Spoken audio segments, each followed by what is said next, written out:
Hey, She Slayers, and welcome to another episode of She Slays a Day podcast. I am your host, Dr. Lauren Brunslick, and I am with my co-host today. How do you say your name? Kirby. Brunslick. Just in case people are confused. Oh, okay. Sorry, I thought you were going to say my name. No, I said my name, and then we haven't really figured out our co-sign-on. We've only done this like 20 times. Is it? No. Well, date night. Okay. So today is third installment of date night.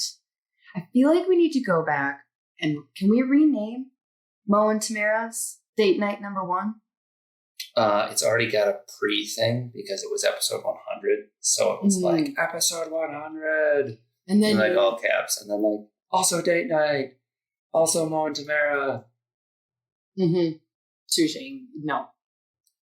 I think we can put them as a collective like subset, or if we were ever on like a long vacation, we could do a re-release of date nights. Okay. Or have them, I'll tag them on, especially with Patreon, you can put tags for like certain things. So there can be a bucket of only like. All right, you're getting into the weeds. It's not interesting. People need to find them. Anyways, this is our third installment of date night. And today we have Dr. David and Nancy Fletcher. It was a fun conversation. They are very sweet, very interesting, very driven people. Yeah. I love, so that we have recorded, we're not going to say who, but we've actually already recorded the 4th date night also. Also a great one. Yes. I knew when I came up with this idea that it was going to be good. I thought I came. No, you did not. No. Like, no. I just wanted to see your face and I try to take credit. No. I came up with this and I like it so far. I think I like talking to, it's going to be hard for us because eventually we're going to get older and the date night people will get younger. Because right now we've only talked to people who've been married longer and are older. Yeah, so we're getting like that. 4th one was barely older. Yeah, but like very, married longer than us and like very, very accomplished. So they've gone through a lot of stuff. So like we're always like learning and getting wisdom and asking. It's going to be funny the first time that we've got like some Gen Zs on who've been married for like 4 years and they're talking about how they deal with issues. Like, do you think I will be able to hold my tongue on like sharing marriage advice of like, you guys, you may want to work on that because I don't know, I could see the writing on the wall. I don't even know if you should hold your tongue. I think you can just share your experience and then they can take it or leave it. In fact, that is how the podcast started was, this is my podcast. I'm going to give my opinions if I want to. Yes. But no, I really liked her. I liked her ghost story. Yeah, but not everyone gets that. Was that in the bonus round? No, I believe that was in the bonus round. I think I asked the question that. So if you have not subscribed to the Patreon yet, only Patreon members get the bonus round questions where we just ask either, they're quick questions, some are serious, some are silly. There's a good story in there and some funny answers to it. Yep. And if you are still confused about Patreon, it is a way that, so it's a separate link. Kirby will have it. Or a separate website? App? Yeah, it's a website platform? And app. Patreon.com She Slays podcast. There's a lot of S's there. So it's a separate platform. It's been around for a long time. And it is a way that podcasts and other types of artistic creators can get support from their people. And so there's 3 tiers. There's a $3.99 tier, a $12.99 tier, and a $24.99 tier. Obviously, you get more as you go, more as you play. And at the mid-level, the $12.99, you get training. So for instance, this last week was the first 20-minute training. It ended up being 26 minutes. And I didn't even waste time. No. I just got down to like, the trainings I've liked them so far. I've done a good job. I'm really surprised at like, wow, I am much more serious on like systems and procedures than I am on the podcast. Yeah. And the podcast, I'm like, you guys want to hear about my life? Yeah. And if you listen to every moment of all of the podcasts, a lot of the info, maybe not all of it, is in there. But if you want 20 minutes of get your pencil and paper out, write down real impactful stuff. Like you boil it down so well. Yeah, we need to get our associate docs on Patreon. They don't have to pay. They shouldn't have to pay. I could just send them the files that I upload. Exactly. Because I was talking to Randy yesterday and I was like, you guys should probably hear these trainings. They're like good. And she's like, yeah. And I was like, they're like better than I am as a real boss. Like what comes out of me is good. When I get in the mode, it's like stage mode. You're like, where'd that person come from? Yeah. Speaking of which, this should be a bonus question. I need to remember to ask of like, do you have an alternate persona? Oh, like Sasha Fierce? Yeah. Do you have one? I feel like when we were at Mile High, one of the speakers brought that up, and they were talking about how the persona has different like traits than you naturally have. And what I was thinking, the reason I remember it is because so many other people's are like, I am courageous and direct and spoken. I'm like, well, that's what Lauren is. So is my persona like soft and calm and meditative? I don't know. I think I do have a stage persona, but it's not stage, it's field. Of like, the way I play baseball is different than the person most of the time. What's his name? Kirby Puckett? Yes. It's an old dead black guy. I am Kirby Brunswick, but now I am Kirby Puckett. So, okay. So anyway, the point of that was go sign up for Patreon so you can hear the bonus round of David and Nancy. Yes. They da bomb. Yeah. And they're very, very fun and very sweet. Okay. You should read the bio. Okay. Sounds good. All right. Dr. David and Nancy Fletcher are co-founders at CLA. Together, over the past 10 years, they have reshaped the company known as Insight CLA. David's messaging helps to create synergy within the profession by blending the neurosciences, scanning knowledge, and principled chiropractic with practical solutions. He has a passion for teaching principled, success-based strategies and providing inspiring messages for today's chiropractors.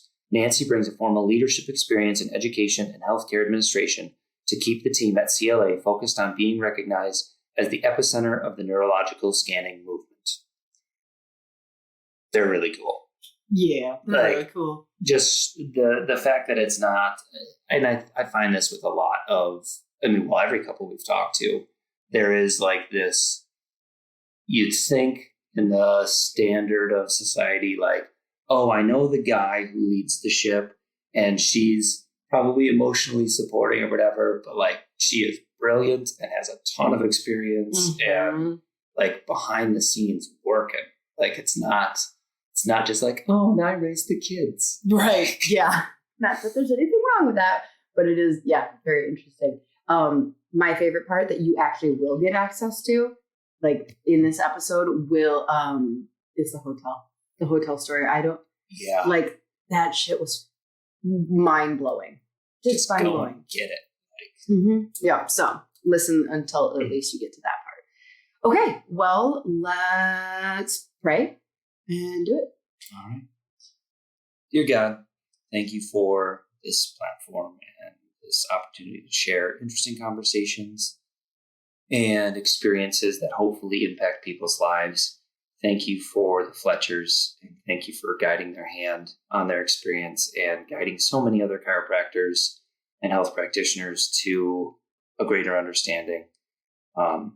Help all the people listening to gain something from this, to be inspired, to support each other in their marriages, and help us all as we make our way through this life and try to help. In your name we pray. Amen.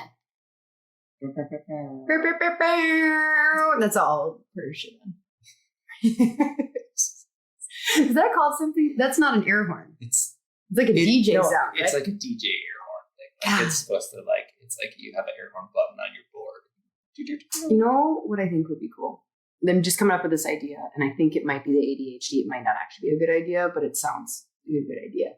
Is like if we wore a belt type thing, you could like play those certain DJ sounds. Like it would just spice up life. you were like, somebody made some kind of joke and you could like push a like button? It's not. All right. Your face implies that it's not the next $1 million idea. So you know how annoying morning radio is? Yeah. Like, because of all the drop-in sounds? Well, I don't. Now imagine that every moment of your life. Imagine what I think Gen Z is going to like this Ty would idea. do with that.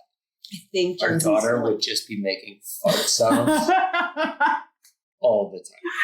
I know, but we're old curmudgeons. I think we could be on to our $1 million. Don't steal my idea.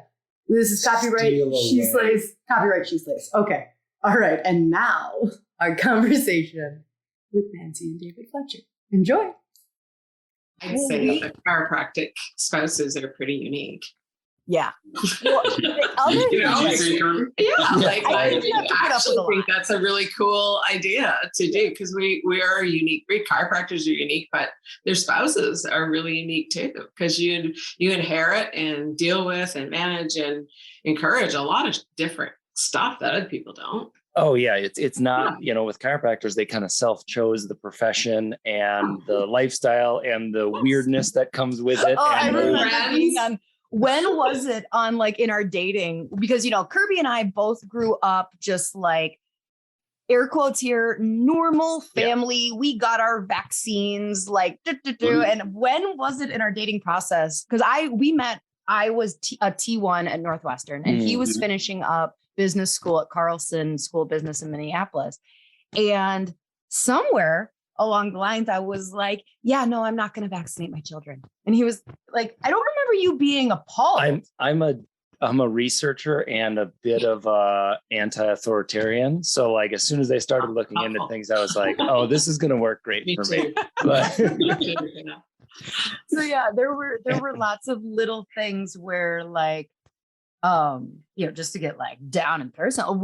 First time that we got pregnant before we found out we were having a girl, I was like, hey, and obviously we were married at this point, but like we had not had like the circumcision conversation. And I was like, hey, just so you know, if this is a boy, I'm going to let you decide, but I want you to do your research first. Oh, and within like 10 minutes of research, I was like, okay, yeah, no, this seems that's not happening. Well, I'm not going to do that. Yeah, luckily Kirby was, you're right. I chose this. You kind of got roped in. When did you two meet in the process? Well, I was a nursing student and David was a chiropractic student. We met like very, very young. So we've been together for 150 years. Maybe 151. But I was like a first year nursing student and David was second year something. And our schools were really close together. So I was, of course, the social committee chair. There's a surprise. And I arranged a $5 all you could drink beer night. But the demographics were... Their intro story sounds very similar. But the demographics were such that we were 95% male in terms of our class. Yep. The transition towards being parity, between male, female in terms of the intake for chiropractic students, well, they were 95% female. So it was like nurses, chiropractors. Oh, that would work. Like my best friend is married to one of his best friends. Oh my God. That's awesome. It's just very interesting. So so of course I remember, and they were saying, well, I was like, how are we going to get people here? We're all girls. Like I got to figure this out. And they're like, oh, it's not a problem. The chiropractors are down the road. Like, this is not a problem. And I'm like, what the heck is a chiropractor? So talking about growing up, I had no idea.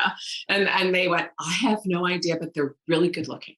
I'm like, okay, great. So they came. For me, and here we are. And we were all either waiters or bouncers at the bars. And this is in Toronto. Okay. So there was such a great on the social scene of trying to get anywhere. You had to have a ticket in. It was a chiropractor who could get you a ticket into anything, also which is really kind of important. Awkwardly weird. Yeah, really that helpful. Is great. And here we are to tell the tale. Yeah. So did you... I actually don't know, David, like, I don't know your backstory. Nancy, did you actually practice nursing? for a while? I've actually had a really active career. I actually, when I graduated in Canada, there were no jobs for nurses. It was just stacked. So I went to California, and I lived in California when I first graduated, and was a nurse at UCLA Medical Center.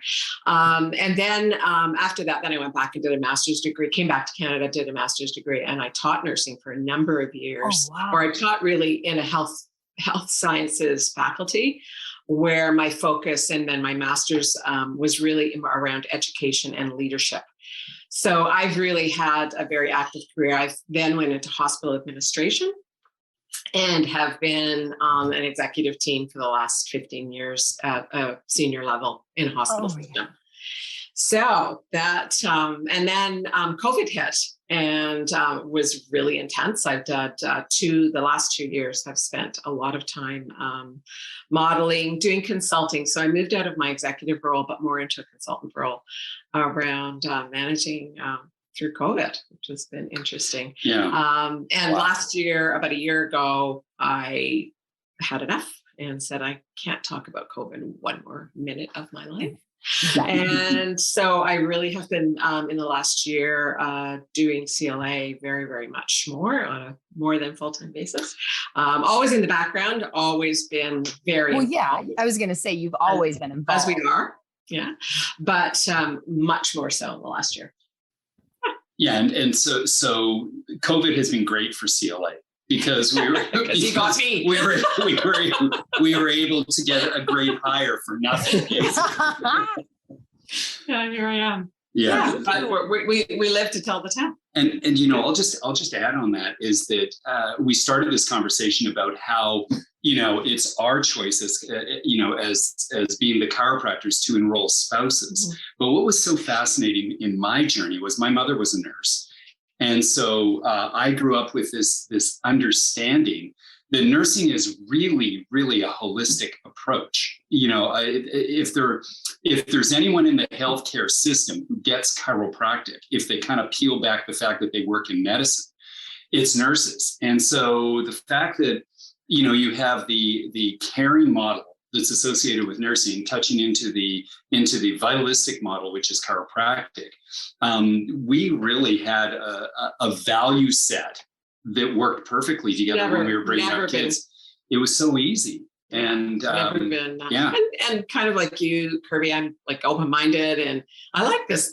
This philosophy was much more in tune with who I was, even in my career. Although I've worked in hospital systems and things, I've never had a clash. I mean, I have been senior level VP, and I've never brought in a vaccine policy, like just all kinds of things that I did that nobody really knew why or how. But my nurses, there was never a mandatory vaccine policy. And when, like I said, last year, COVID really has pushed me a little bit. And that's when I was like, okay, if I have to explain myself, or whereas before it was just, I did what I wanted to do. Like I took on quality projects, like reducing cesarean section rates, like all kinds of stuff that I think people kind of look at me and go, you were in a hospital. I'm like, yeah, I did really cool stuff.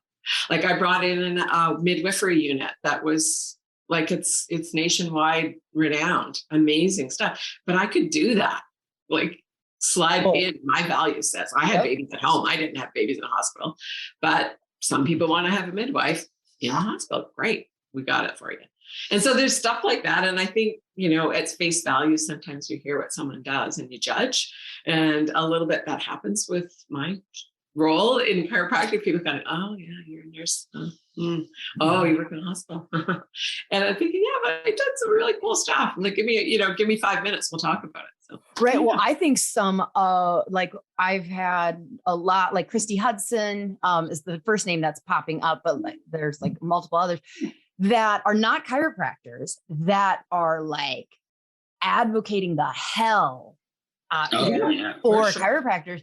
And sometimes I almost feel like, Nancy, you said like, people hear your profession and might stereotype. Well, sometimes I feel like chiropractors get just like blocked at the, from the opportunity to have some of the stuff all the time. Chiropractor, I know. And so it's like, I'm going to sneak my wife in there. yeah, exactly. That's it. Yes, toe in the door. Yeah.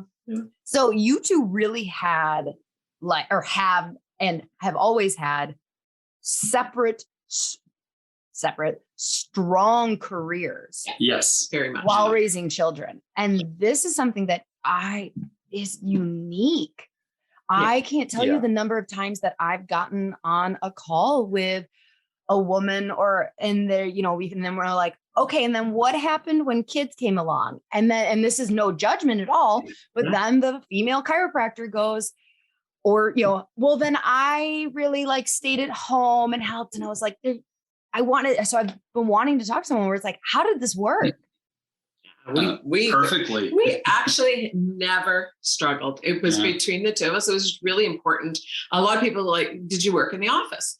I never worked in the office. But I always, and then that's not to say I was disinterested or not involved. And the same with David in my career as well. So, I mean, probably one of the most stressful things I did was do a master's degree with 2 kids under 5. That was a little stressful. Wow. And my reward, of course, when I was done, I was like, okay, now I want a third baby. How old was the second at this point when you wanted the third baby? Just 4. Yeah. No, just 3. 3. They're almost 4 years. Just long enough where you forget how hard a new baby is, and you go, I did.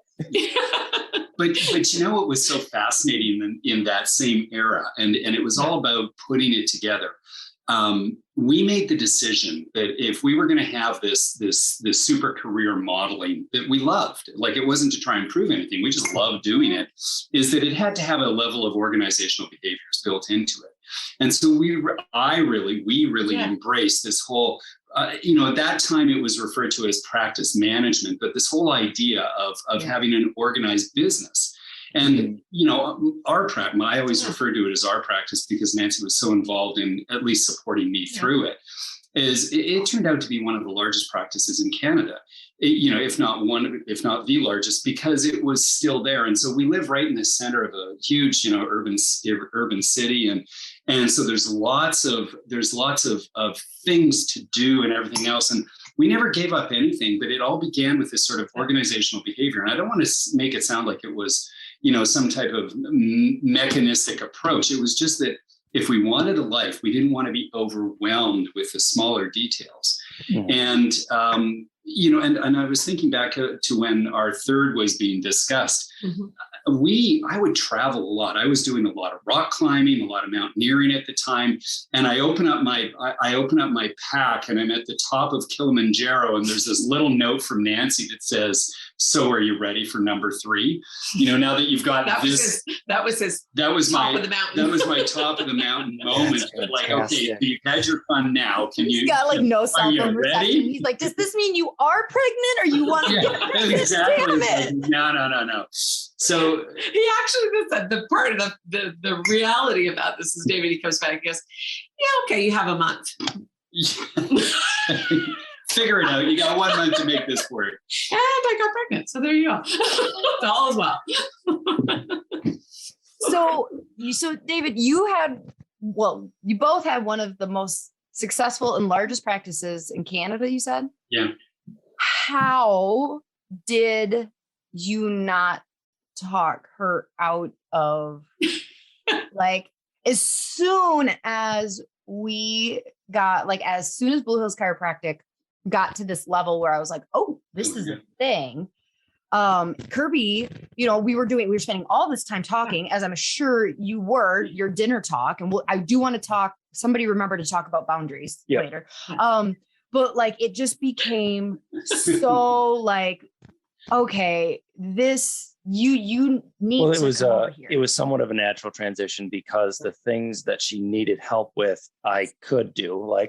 I need someone to build a website. And I was kind of cheap about it. And I said I can do it and let's not pay someone a lot of money. So I figured out how to do that. And then it was, we need team photos and I know how to do that. And then it was all the business conversations. For sure. To the point where I was like, I don't know if I have enough time to do consulting work and help out the business enough. How about I just come in? But so when the behemoth of your practice, how did you have conversations early on, David, where you're like, how about? I think what we did more is play to our strengths. So yes, it was a strength, but it was also financially, it was more rewarding for me to stay in my career than it was to hire someone. and to do the things that you needed to do. And we had really great staff, great associates. And I think that makes the difference is how you manage that. And David is an amazing business person. Like he has that skill set. That was always his strength, and how he got to be so successful is that he has a really strong business acumen. You know, I was brought up in a small business environment. So stepping into chiropractic, actually, my parents were like, what are you doing going into healthcare? You've got the family business, you know, you could go with. But that ended up going to my brother, and I wanted to be in healthcare anyways. I always dreamed of being, you know, in healthcare. And chiropractic was one of those things that that kind of caught everyone by surprise. But I loved what chiropractic had done for myself. And I love the idea. I mean, I come out of a mathematics background. And so as a result of that, everybody thought I was going in a different direction, engineering or otherwise. And so saying that I was going to go into a healthcare, be chiropractic was one of those sort of wow moments. But it turned out to be like the perfect fit. Oh. And so you blend that sort of perfect fit with this idea of a good business modeling that went on, or at least this idea of small business. You could really put your energy into it and be successful. I don't think that many of our sort of chiropractic colleagues understand the gift that they have been given, which is to operate a small business and be incredibly successful. It's the path to ultimate success. You don't even have to have multiple offices. I mean, that's very interesting and everything else. If you just get it right and you have one set of bricks and mortar and you start transitioning and building momentum and efficiencies into it, you can get multiple layers of income coming in, and it's exciting. And so, you know, I was able to transition not only from a very successful practice, but I love chiropractic. Like along this journey, you know, Lauren, as you were saying, you sort of had to find your way into this vitalistic moment. You know, and we all did. I graduated CMCC, for goodness sakes, and you're Northwestern. You know, you have to unlearn what you have to unlearn. Yeah. And so, but as you get to fall in love with this vitalistic, you know, exciting model, it's so tuned into family, it's so tuned into everything, right? So there's none of these conflicted relationships or value sets. The real story then becomes, can you leverage efficiencies? And so efficiencies typically, and I think this is a big thing, Kirby, that you and Lauren have talked about on the podcast, can you find the right mix in your team? You know, can you grow to the next level with the next team member? My first associate stayed with me 17 years. Wow. And, you know, I mean, and that's a credit to relationship building, which I learned from Nancy. I mean, she's an incredible leader. Like everybody that, and we do a lot of training, like a lot, not training. We did. It was team building. It was team buildings and core values, and just standing behind who you are. Be good people. If you're a good person, people stay with you generally. And I think and pay them well. You know, and honestly, like, you know, if you're and I think that this is where the CLA story sort of evolved into our life, was that we had these efficiencies built in, and I had this quest. I have a research fellowship, so I had this quest to try and find more about what chiropractic could deliver to humankind. And so I started studying performance. And so in my research, it was all based on performance and the ability of neurology and performance. And I found this interesting feature of something called EMG. And so we started to study and use EMG, and mine was a pretty crappy unit. So I happened to go on, I happened to hear about this product that was run by a guy named Chris Kent and Patrick Gentempo. And so I called them up, and it was sort of this match made in heaven, because they didn't know that I knew enough about chiropractic, and I figured out that they knew a lot about EMG. And so I started being their academic advisor back in the high 90s. And that's where I sort of tied into CLA and transitioned our life, as well as everything beyond the practice, into the start of CLA. What was EMG? So EMG was like the first part of the trifecta, right? Yeah. What was EMG being used for outside of chiropractic? Well, in that time, needle EMG was being used for evoked potential. So if somebody had a carpal tunnel syndrome or something like that, then it was a medical model. But there was a lot of research that had been done on surface EMG, but many people dismissed it because surface EMG being used on a spinal base level did not correlate to back pain. Okay. And so this is a huge point in vitalistic chiropractic, is that surface EMG and the use of EMG was a lousy indicator of where the back pain was. So people went out and sort of said, oh, it's a lousy product to use in chiropractic, but it's a perfect product if you're looking at exhaustion and you're looking at behavioral modeling and everything else like that. And so full credit to Christopher Kent is that he introduced the principle of dyskinesis, which was the use of EMG as it related to vitalistic chiropractic. Thermography had been used from the 20s as far as it goes, but then we introduced it as this principle of dysautonomia that associated with the dyskinesis. And then the third method was dyskinesia in the early days, and that was range of motion. So the subluxation station was developed over the 3D model of the subluxation of dyskinesia, dyskinesis, and dysautonomia. Yeah, it's definitely a game changer. Yeah. Okay, hold on though. I have so many different tangents and stuff. I know. I'm like, about 10 questions. there, You can go. So I want to go back to you said something about just like how chiropractic really incorporated like the family values. Yeah. So along this line of careers, boundaries, children, family values, like did you have spoken conversations about like, this is what we need to do, protect our kids from seeing us being workaholics? Also, do you know your Enneagram types? You know, we're not Enneagram people. Okay, what is your personality test of choice then? I will. Yes. Okay, what's your DISC? We were DISC trained, so I'm a bad driver innovator. Yeah, I'm a DI. Don't you think? Yeah. Not an analytical. What are you? Surprisingly, I'm an SI, but such a high S it makes me a D. Okay. I was gonna say, like, you both seem really driven. But my S is just that importance of steady and holds a grudge. If there ever was someone. Okay.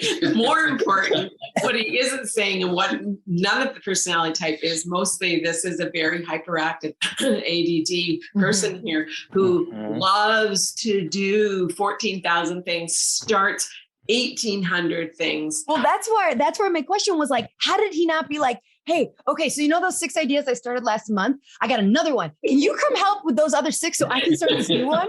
Yeah. Like, challenged. No. David. The other personality type that I love is a Colby. I don't know if you've ever done. Oh yeah. So I'm a really unique. I'm a quick start and a finisher. So it's like a very small percent of the population that has that. So I love new things. I love innovation, which is why we just keep going. And that's where we get our energy off each other. We just love doing new things. We don't like we're not bored ever. Never. Never. But I will finish it. Like I'll finish something even if it was a bad idea, but I'll have to wrap it up. David's like, drop it. It wasn't my plan.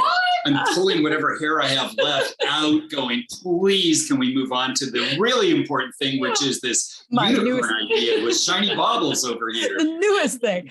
So, okay, since you weren't working together, like next to each other, 8 to 5, like when were a lot of these business conversations happening?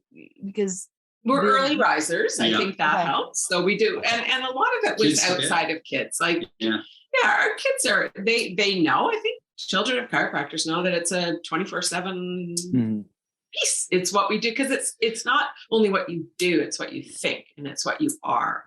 And that's where I was saying about being a spouse, Kirby, is that you own that, right? Like it's just who we are. It's just how we, at least for us, that's how we manage. That's how we think. That's how we process the world is through that lens. And when I say chiropractic, it's that lens of lifestyle that we've chosen. which is easy. And you adapt. Yeah. And talking about this sort of give and go, in couples and in family dynamics, here was the experience. So we live in the city, but my practice was in the first suburb. So by the time you were servicing the people in the suburbs, you had to wait for them to come home. Mm-hmm. So I had a late day, and you try and budget so you only get 2 late days in the week, but I couldn't make the soccer games every night or the baseball games every night. And instead of it being this terrible thing in our lives, Nancy became a soccer mom after she finished work. She'd quickly change out of her exec dress and everything else that was going on, but I couldn't make it in time. And then you did Tuesday mornings because you didn't practice. So you got the kids off. So I would handle the school drop off and everything else. And it just worked out the way. It was just not a start. No. And our kids, I think inherently, by the time they can understand it, I think inherently they kind of got this whole rhythm that there wasn't going to be one or the other. It was going to be that you get this parenting from, both of them as they can deliver it. It was a team, right? It was a team approach, yeah. How did you prioritize according to God would probably be like the most important thing, your relationship? Yeah. We always talk about that. And we learned this, or I think David and Nicole Jackson defined it more than we did, but we probably lived it without a definition, is that we come first. And we always have. Mm-hmm. And I remember telling a really good friend of ours, and he was like, but your kids are your life. Like, I've never seen two parents involved with their kids. And I'm like, yeah, we're so involved with our kids because we come first. And that's what I'm saying, there's early mornings, there's always Friday. And maybe it's wrong that I'm going to say this, but we never had a date night because we date all the time. Mm-hmm. We'll go for Starbucks and it's a date. We'll go like, hey, do you want to go to Home Depot? Absolutely. And we go together. And we do so much together. It's crazy. And we always have. Yeah, I had this realization probably, 3 months ago-ish. And so we have 7 and 10-year-olds. And I also wanted a third baby when our youngest was about 3. But we had solidified that decision surgically a year prior. And I was like, shoot. But anyway, so we had 2. And we're in it right now, 7 and 10, we're just starting. Our kids aren't even like major into sports. Like they each have like one that they're into. So like it's manageable, but it's starting to be a lot. And so a couple months ago, I have no idea what like caused the realization to happen. But it was like, okay, so these kids, so many people, like you said, your friend was like, what, appalled that your children don't come first. And like, we've done marriage therapy in the past, and we're both just like readers and self-development. And like, when you look at a lot of things about marriage, whether it's Christian or whatever, the husband-wife is this relationship that is supposed to come before like being the parent. And I feel like so many people have that, like, no, society, you are a parent first. And then I'm like, okay, but hold on. Like what it was is like, we are a team to them. There is no, like, I'm going to ask mom or instead there is no secrets. It's very like, we are a front to them. And I'm like, they're going to go off. They're going to graduate and leave the house. Fingers crossed here. Really important. We just graduated our last one. Last master's degree is done. Anyways, carry on. It happens. Yeah. And you're like, go now. And so like, they're going to hopefully leave our house and go find their person and find their adventure and find their life. And if we spend the collective 20 years where we're parenting, we have children at home, focusing on them first, then when they leave, what will be left of us? When the kids leave the house, we look to each other and we're like, well, now what's left of us? And it's by chance. Like, that's not fair to us. And so like, they're going to go. The 20 years hopefully is a blip in our marriage. And we have to protect and value this as sacred, because we're going to have decades without them where I still want to have the love of my life and an adventure and that connection. And so, yeah, a lot of people don't think of it that way. Yeah. And we really, I think we started that. We that's just the way we always have been. And I think more subliminally than, outwardly, but on examination, that's how I would say it is. Yeah. And I think that in the early days, we started a practice in not in Toronto, but elsewhere. And it was a really busy and big practice as well.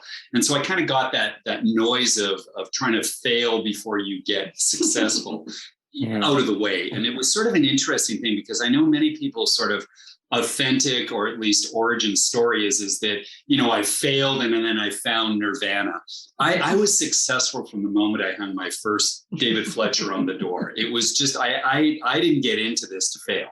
That was just the mindset. And there's a story about me starting out my practice in a hotel room and everything else that goes along with it. And on another episode, we'll get into that. It's actually quite good. Yeah. Well, I mean, on top of that, I started university when I was 16.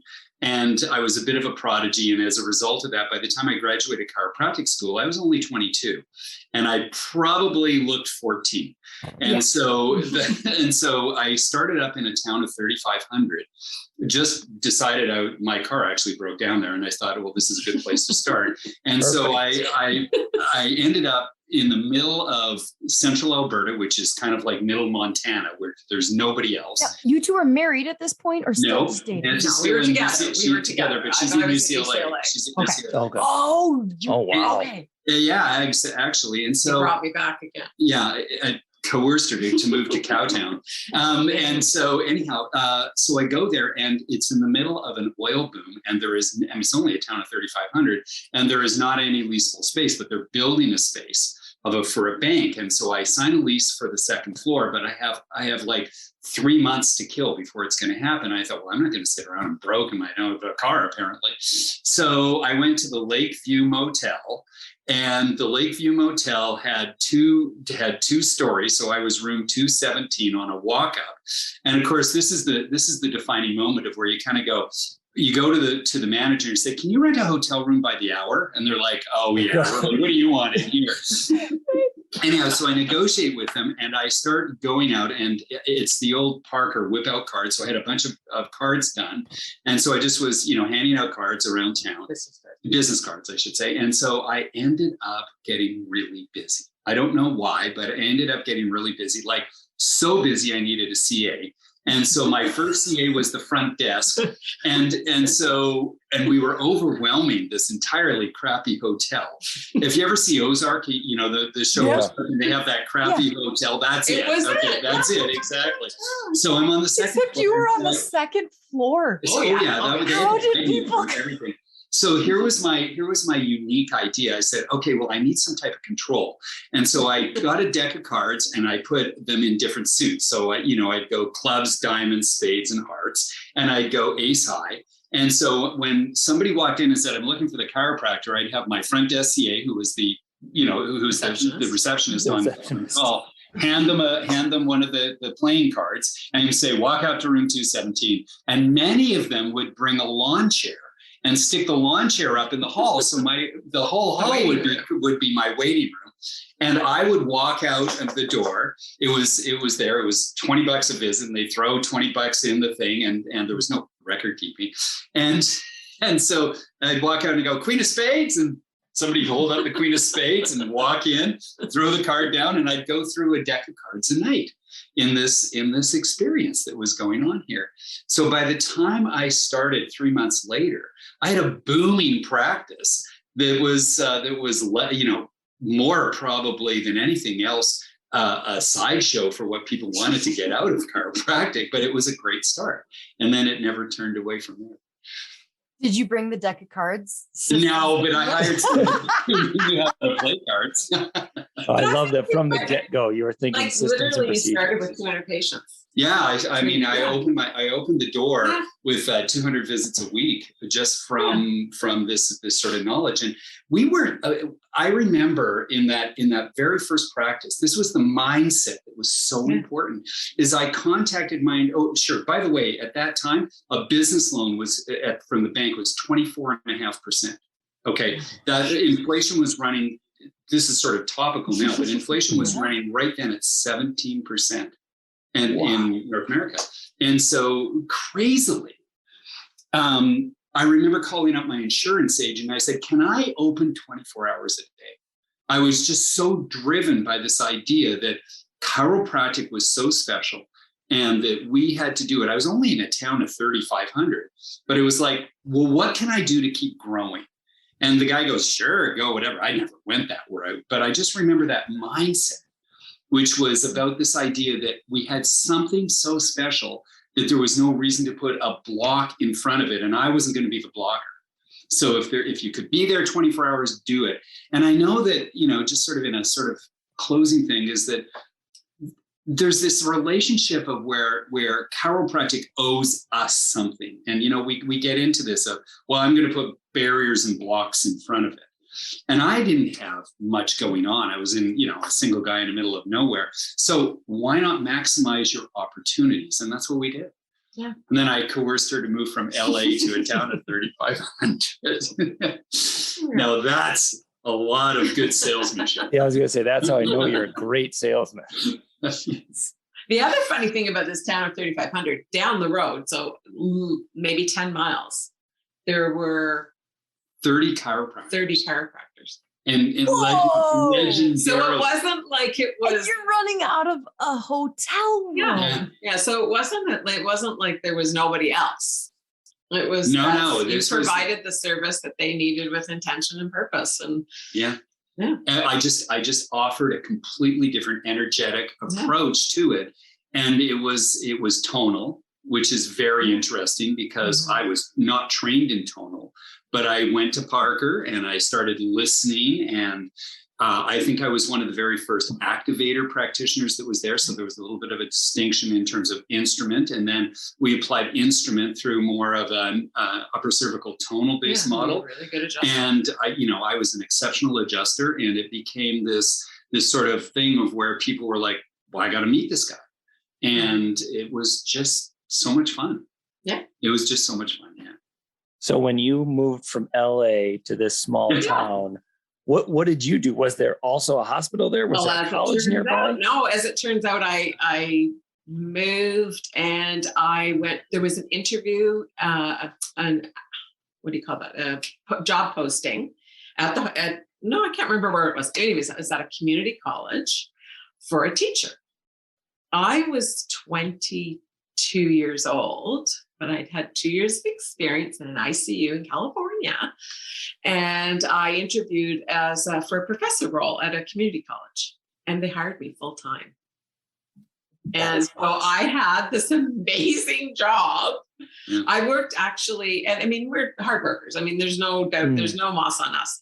So I worked part-time on a mental health unit. At the hospital, and I worked full-time as a professor, and you had your practice. And we did that for years. Until one day, and this is the way we are. We were Saturday morning, we're lying in bed, and I said, I think I've had enough living in Alberta. Let's try somewhere else. And he went, oh my God, me too.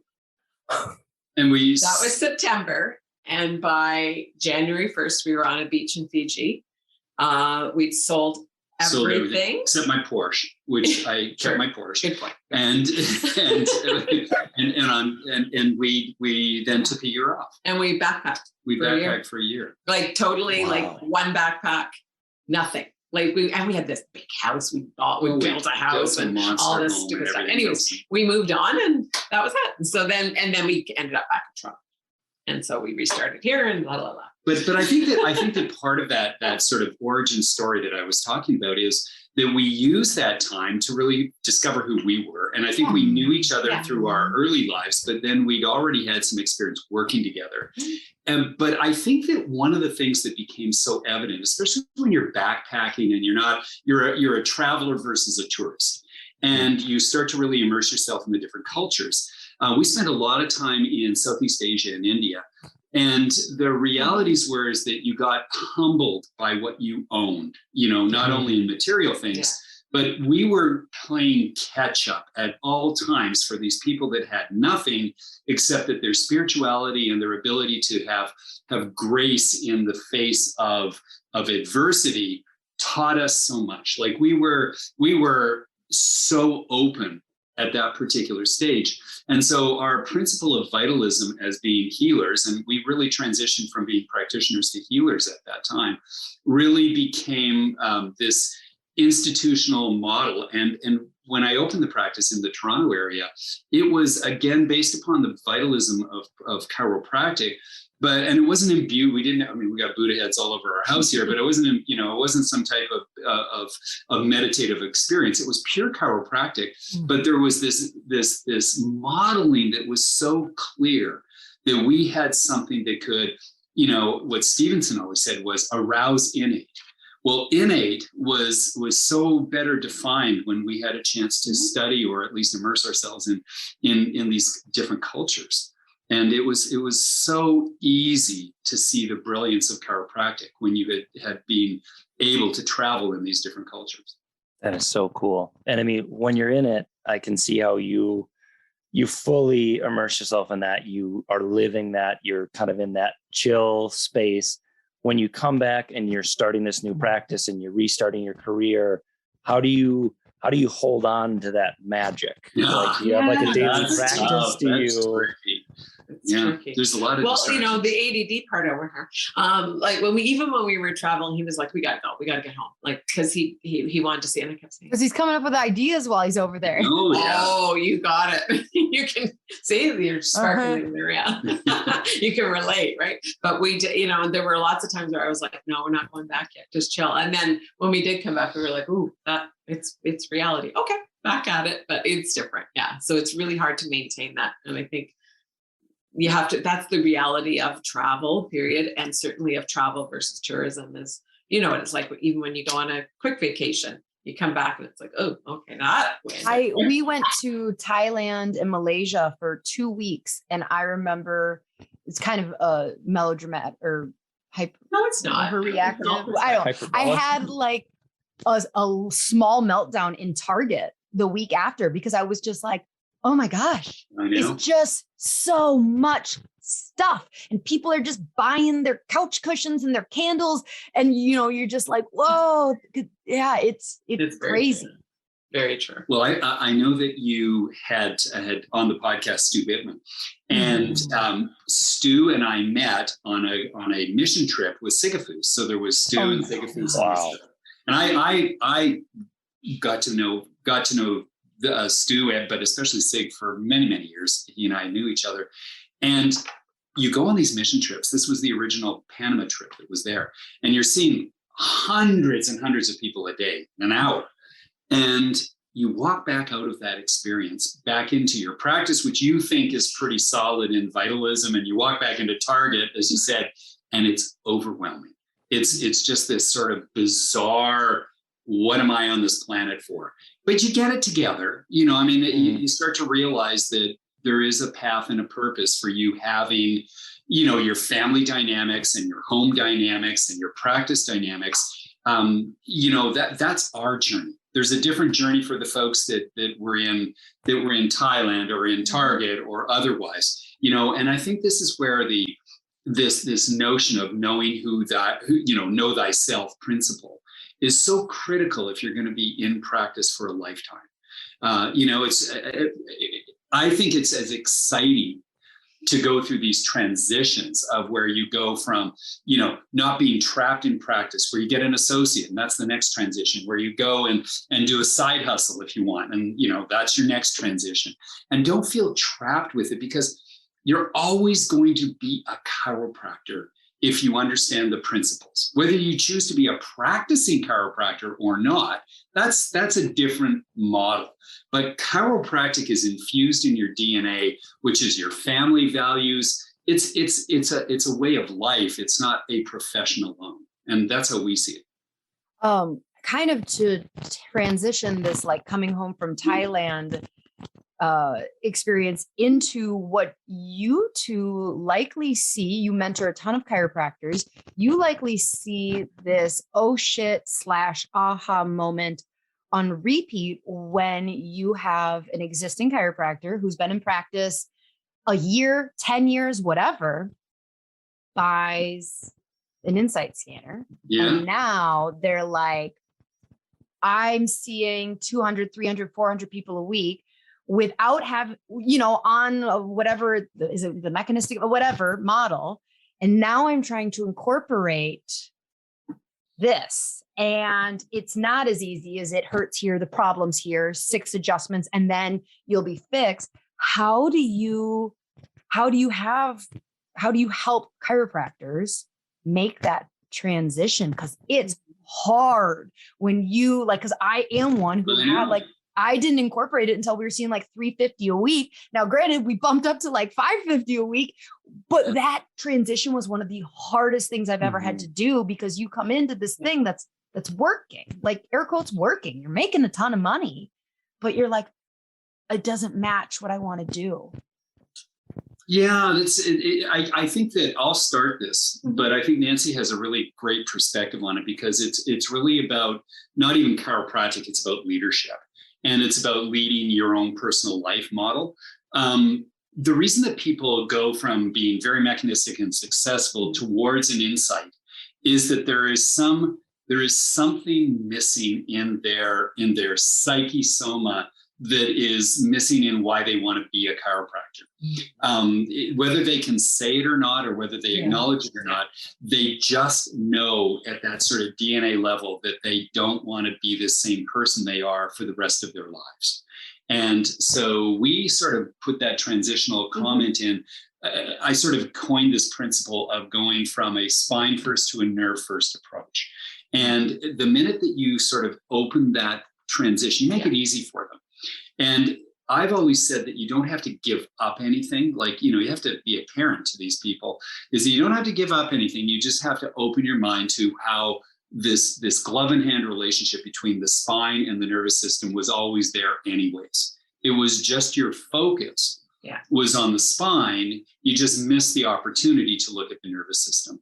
And so even if you did nothing, to change your practice, you yourself would know you were at a better place.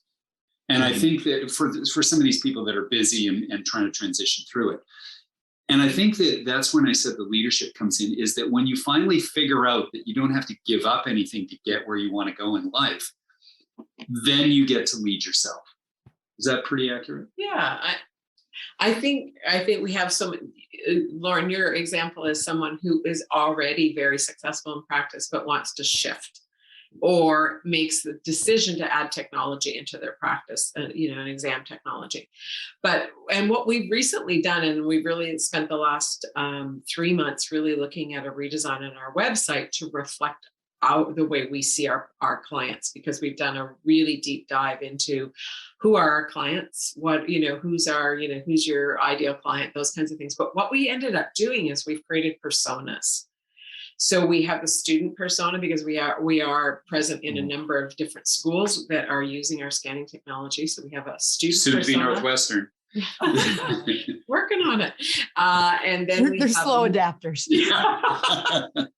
Never to be had. Not to be had at CCC. They don't let David in. But anyway, he may or may not have gotten. It's like a cease and desist. Please stop saying you graduated.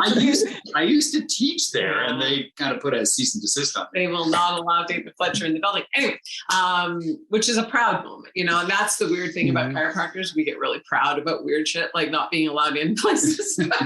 Anyways, so we have our student, then we have our new doc persona, who's like the 1 to 3 years. Then we have our more experience. So someone who is in practice, and I look at our 3 to 5 as someone who's probably come out of an associateship and is just starting their own practice, but knows how to scan, used to scan, and they want to come in. And then we have our experienced docs who are doing well in practice. Everything's just fine, but some light bulb goes off. They go to Mile High, they hear Lauren, and they say, "Oh my gosh, there is another world out here." And this happens a lot, right? Where you're standing, you might hear someone, you might read a book, you might pick up a green book, and you go, "How am I measuring this chiropractic?"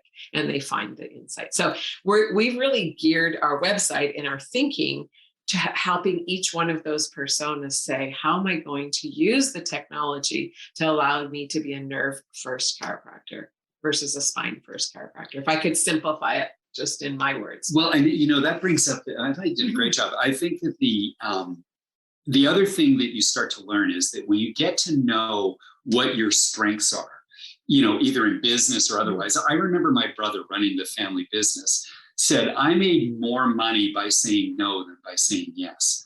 And what he was saying was it was a bad time in the economy, but he didn't go out and take on bad accounts.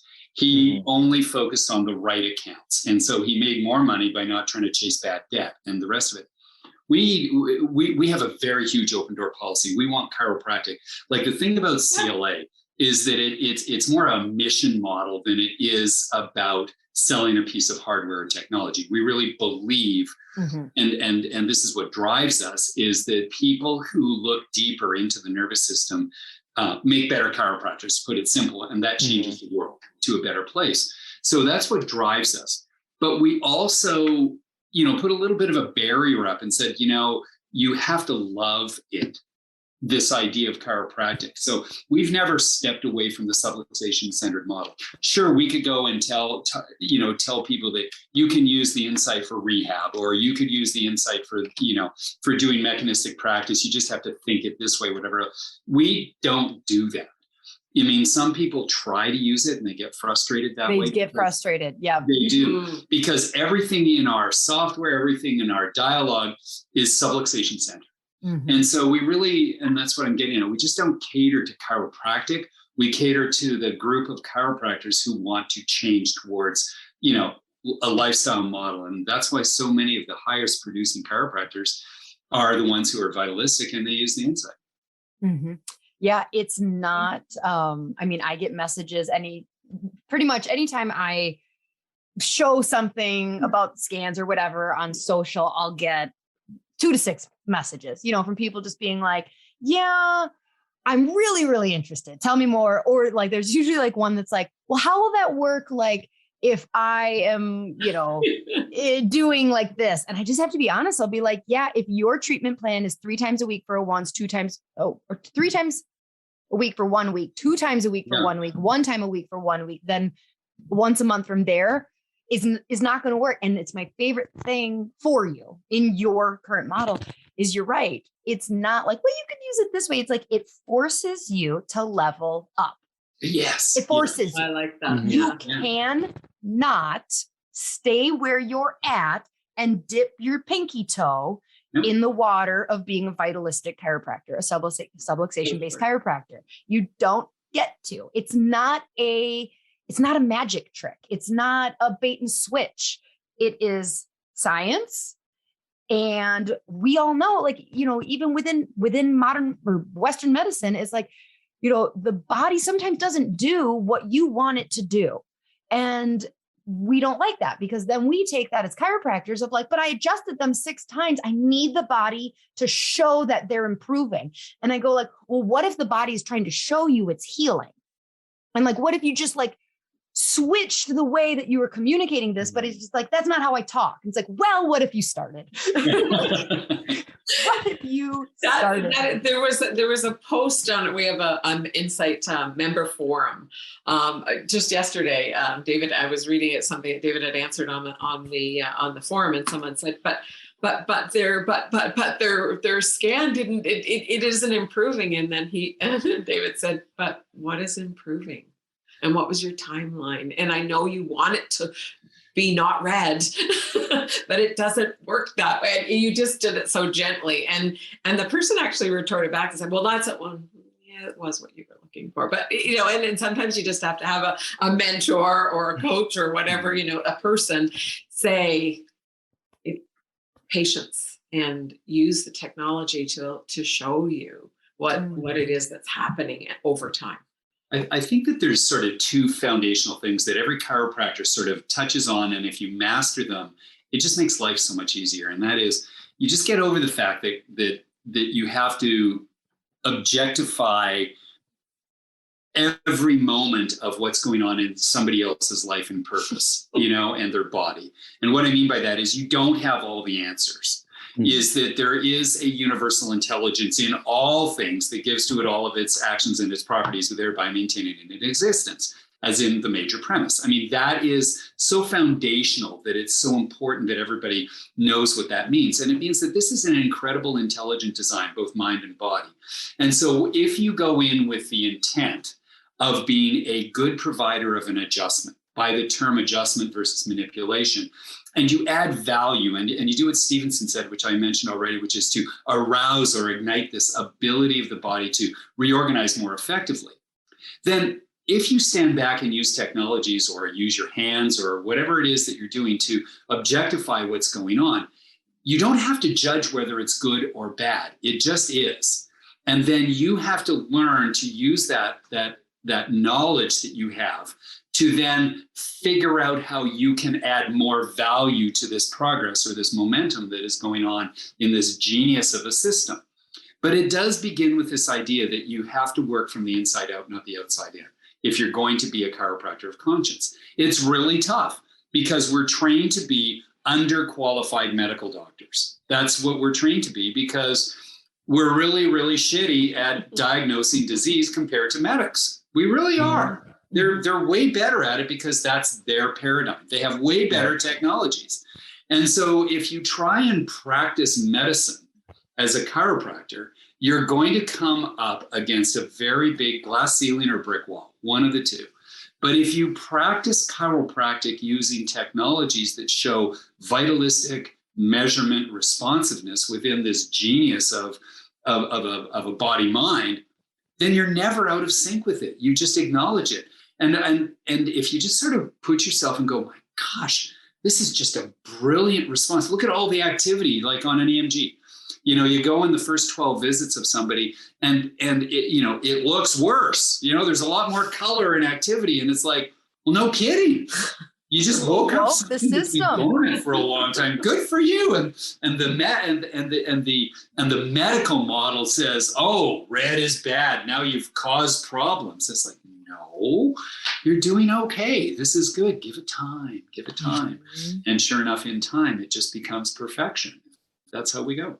Oh yeah. Our patients who have been, you know, weekly or bi-weekly for years, their scans are just the same. Like they come in and they're like, oh, I'm scared. You know, we have been real stressed lately. And I'm like, well, look at your stability. Yeah. Isn't it great? It's just like, yeah, no, that's good. But this has been absolutely wonderful. Tell people, so we'll have a link below. Yeah, I'll get all the sure. links in the show notes. But like, tell people, where do you want to send people to get more information about you, about CLA? Well, that website you were talking about sounds like a pretty good idea. It's insightcla.com.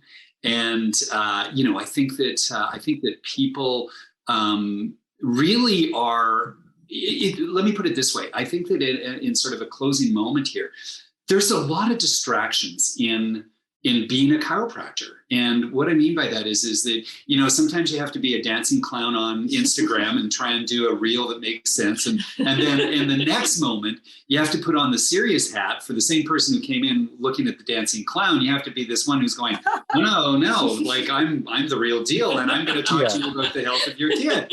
So there's a lot of distractions there. And I think that what people have to realize is that it's really great to have a grounding moment. Mm-hmm. And technology, whether it's X-ray, but, you know, we stand for the insight, is really about looking at using objective data so that you don't have to make things up, so that you can just so that you can have a level of confidence and certainty to give the conversation centered around chiropractic that's going to change their lives, improve their lives, and not just their spine.